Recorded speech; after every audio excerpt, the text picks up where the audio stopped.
नमस्कार दोस्तों, मैं हूं रंजन साहू। आज हम कुछ सुपर नेचुरल पावर के बारे में बात करेंगे जिसको सिद्धि बोलते हैं। वैसे तो बहुत सारी सिद्धियां हैं, लेकिन जो अष्ट सिद्धि जो आप हनुमान चालीसा में भी सुनेंगे और कहा जाता है कि अष्ट सिद्धि भगवान हनुमान जी को प्राप्त था और भगवान गणेश जी को भी प्राप्त था।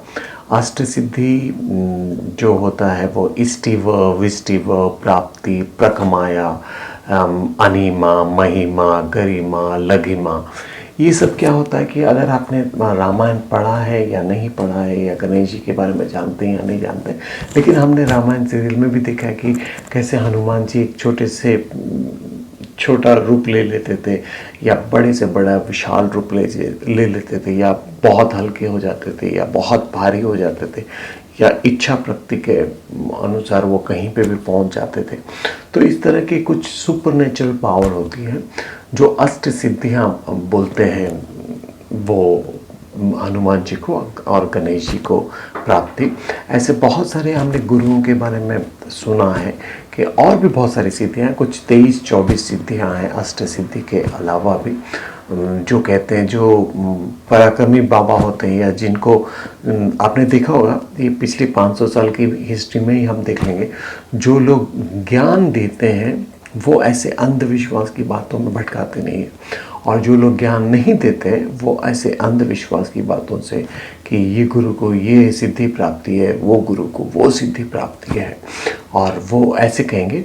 और उनके जाने के बाद आप देखेंगे कि उनके 5 साल के बाद वो बाबा को, वो स्वामी को लोग भूल जाते हैं।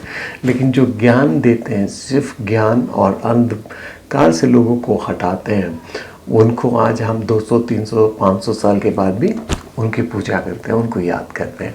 तो अष्ट सिद्धि, बहुत सारी सिद्धियां हैं, बहुत सारी यौगिक पावर हैं जो कहते हैं कि लोगों में है।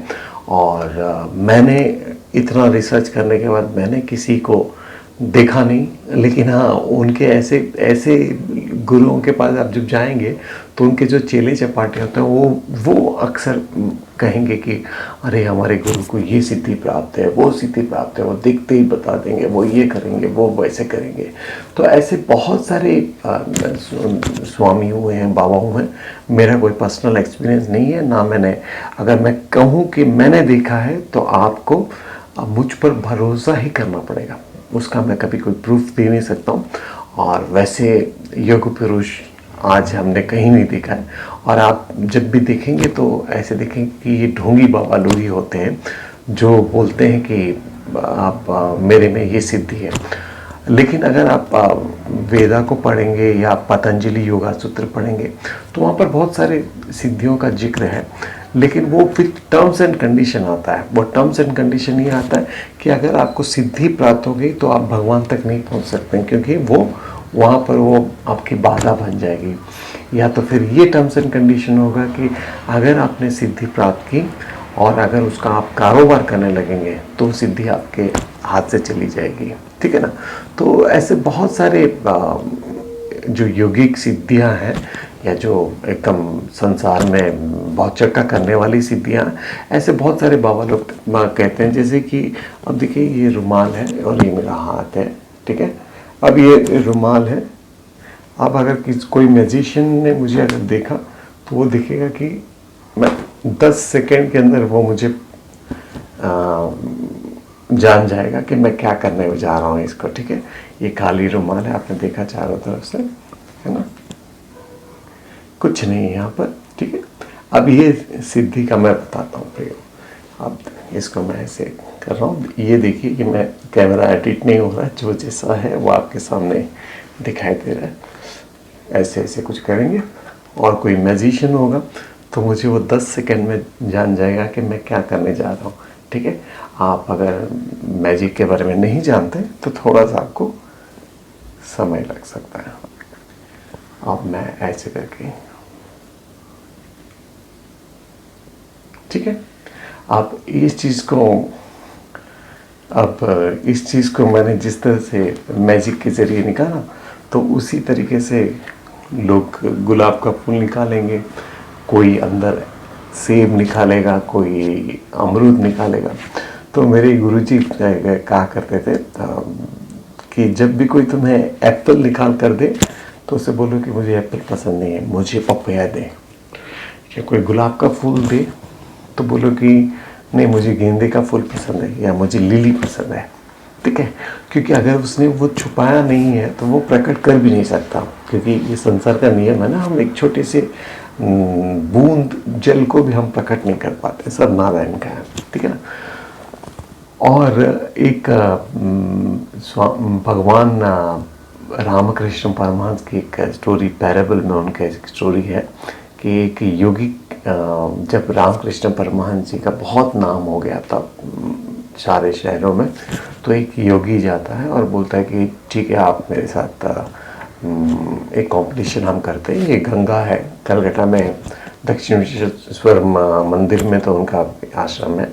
तो बोलते हैं कि ये गंगा के ऊपर मैं चल कर दिखाता हूँ, अगर तुम्हारे में ये शक्ति है तो तुम चल कर दिखाओ। तो परमहंस जी के सामने वो गंगा पे चल के जाता है। तो जब आता है तो भगवान रामकृष्ण परमहंस कहते हैं, ये तुमने पूरा वो बोलता है कि मैंने 12 साल 14 साल लगाए ये सिद्धि को प्राप्त करने के लिए।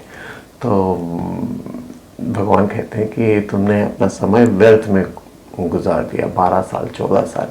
मैं अगर ये 8 आना दूंगा तो मुझे नौका वाला, या 1 रुपये दूंगा तो नौका वाला मुझे उस पार लगा देगा। तो ये सिद्धि से तुमने क्या हासिल कर लिया। ठीक है ना। अब अगर हम अपनी सिद्धियों को, जिस तरह से मैंने कहा कि क्या मैंने ऐसे कुछ सिद्धि पुरुषों को देखा है, तो इस तरह की योगिक सिद्धियों को तो नहीं देखा है, लेकिन हाँ, मैं सचिन तेंदुलकर को देखा हूँ जो क्रिकेट का सिद्धि प्राप्त इंसान है। या धोनी को देख लीजिए, विराट कोहली को देख लीजिए, या आप अमिताभ बच्चन जी को देख लीजिए, कमल हासन को देख लीजिए, और सारे आपके अपने पसंदीदा कलाकार हैं, उनको एक्टिंग की सिद्धि प्राप्त है। या आप कोई क्लासिकल सिंगर को देख लीजिए, किन तरह मंत्र मुक्त कर देते हैं वो, उनको गायकी की सिद्धि प्राप्त है। तो ऐसे आप देखेंगे जब कि आप में भी कोई एक ऐसी सिद्धि होगी जो आप, हो सकता है आप बहुत अच्छा खाना बनाते होंगे, लोग आपके खाना के बाद उंगलियां भी चाटते होंगे, या आप बांसुरी अच्छा बजाते होंगे, कोई किताब अच्छी पढ़ते होंगे, या किसी भी तरह का कोई ना कोई तो सिद्धि आप में होगा। और उसको जानना बहुत ज़रूरी है, क्योंकि अगर देखिए कि जो ये अष्ट सिद्धि या 23 सिद्धि अगर मेरे में भी है, सोचो मेरे में भी है, तो मैं अमिताभ बच्चन की तरह एक्टिंग तो नहीं कर सकता, या मैं सचिन तेंदुलकर की तरह क्रिकेट तो नहीं कर सकता। तो ये सिद्धि उन लोगों के लिए ठीक है, भैया आपको मुबारक हो, हमें तो हमारी सिद्धि को डेवलप करना है और उसको और मजबूत करना है, उसमें हमें सिद्धि प्राप्त करनी है। तो आप देखेंगे जो लोग ये सिद्ध पुरुष है, जैसे कि आप सचिन तेंदुलकर का नाम मैंने बताया, या अमिताभ बच्चन, या और कोई भी प्रोफेशन का आदमी क्यों ना हो, उसको जो बिल्कुल सिद्धि प्राप्त कर चुका होता है उस एक्ट में वो एकदम टॉप मोस्ट चला जाता है, एकदम नंबर 1 बन जाता है ना। तो ऐसे सब आप भ्रांतियों में ना पड़े। ऐसे यौगिक पावर अगर किसी के पास हो तो भी वो ऐसे दिखाएगा नहीं। और बहुत सारे फिल्में बनती रहती हैं, बहुत सारे सीरियल्स बनते रहते हैं, जिससे आपको जागरूकता मिले कि बाबा लोग बहुत सारे ढोंगी होते हैं। आपने देखा होगा कि हिंदुस्तान में भी बहुत सारे ऐसे बाबा हैं जो जेल की हवा खा रहे हैं अभी। और बहुत लोगों का, मेरे दोस्तों का ही मुझे कहते रहते हैं, अरे तुम जब देखो हिंदू बाबा की बात करते रहते हो, इस्लाम के बाबाओं की बात नहीं करते हो, या क्रिश्चियन के प्रीचर की बात नहीं करते हो, जो उन लोग भी ढोंग फैलाते हैं। तो मैं हमेशा कहता हूँ कि बस मुझे अपने धर्म को देखना है, क्योंकि मैं हिंदू धर्म फॉलो करता हूँ, मैं हिंदू धर्म का ब्राह्मण लड़का हूँ, तो मुझे अपने धर्म को करना है। उनके लिए कोई ना कोई तो मेरे जैसा होगा ही जो उनको समझाता होगा, है ना। तो आप अपने सिद्धि को देखना, और आप जब देखेंगे कि इस बात से आप बिल्कुल अनुभव कर पाएंगे कि भगवान ने जो ये पुलिस के डॉगीज़ होते हैं या कुछ और एनिमल्स होते हैं, आप देखना कि उनमें भी, उस डॉगीज़ में भी कोई 300 चीज़ों को सूंघकर बता देता है, कोई 20 चीज़ों को सूंघकर बता देता है, कोई बॉम्ब को स्पेशली सूंघकर बता देता है। कोई एनिमल्स में कौन सी ऐसी सिद्धि होती है, जो लोग कुत्ता बिल्ली पालते हैं वो भी जानेंगे कि उनके अंदर भी सिद्धि है। तो हम इंसान हैं, हमें बुद्धि दी है, हमें सोचने की शक्ति दी है, तो हमें भी ऐसी बहुत सारी सिद्धियां हैं जिसको उजागर करना है, जिसको एकदम शार्प करना है, ताकि हम उसमें महारत हासिल कर सकें, हम उसमें तब पहुंच सकें। ठीक है, उम्मीद है आप लोग इस चीज़ पे थोड़ा सा एनालाइज करेंगे और ढोंगी बाबाओं से थोड़ा बच के रहिएगा, क्योंकि वो क्या होता है, वो आपका समय खराब हो जाएगा। आप ना संसार को छोड़ पाएंगे, ना भगवान को पा पाएंगे, वो बीच दरिए वाली बात होती है। और ढोंगी बाबा को पहचानने के लिए सबसे अच्छा तरीका जो ये है, आज तो गूगल भगवान हो गए हैं, उन बाबाओं के बारे में, कंट्रोवर्सी के बारे में, और बाबा का नाम और कंट्रोवर्सी, वो जब आप देखेंगे तो उसमें आपको मिल जाएगा। बहुत सारे कंट्रोवर्सीज गुरु हैं, तो उनसे थोड़ा सा सावधान रहिए। या तो फिर जैसे कि श्रीमद् भगवद गीता के 2nd चैप्टर के लास्ट के 18 श्लोकों में दिया गया कि भगवान ने बताया है कि गुरु कैसे होते हैं, तो उन श्लोका को पढ़िए। या तो फिर सिंपल एक कंडीशन बता देता हूँ, जैसे कि तैत्तरीय उपनिषद में बताया गया है कि जो गुरु अपनी बात को स्वयं नहीं मानता, उसकी बात को मानने की ज़रूरत नहीं है। ठीक है ना, तो जो वो बता रहा है लेकिन वो खुद मान नहीं रहा है, तो उसमें क्या हम हासिल कर लेंगे। ठीक है ना, तो उम्मीद है आपको एक अच्छे गुरु मिलेंगे। और तब तक श्रीमद् भगवद गीता पढ़िए, अपने ज्ञान को बढ़ाइए और खुश रहिए। नमस्कार।